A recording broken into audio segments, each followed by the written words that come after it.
बिस्मिल्लाहिर्रहमानिर्रहीम अस्सलामुअलैकुम नाज़रीन, आज की इस वीडियो में हम आपको बताएंगे कि माह रमज़ान का आगाज़ कब होगा और माह रमज़ान का चाँद नज़र नहीं आया तो रोज़े कितने दिनों के होंगे और शुरुआत कब होगी।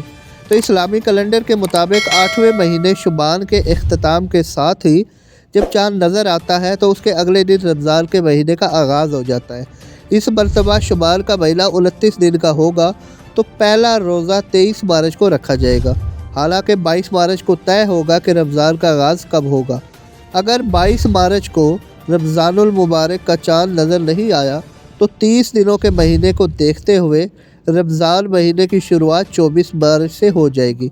रमज़ान के पहले 10 दिन इसे अशरा भी कहा जाता है, रहमत के होते हैं। मुसलमान इस पूरे महीने सुबह से शाम तक रोज़ा रखते हैं और फिर इफ्तार के बाद नमाज अदा करते हैं।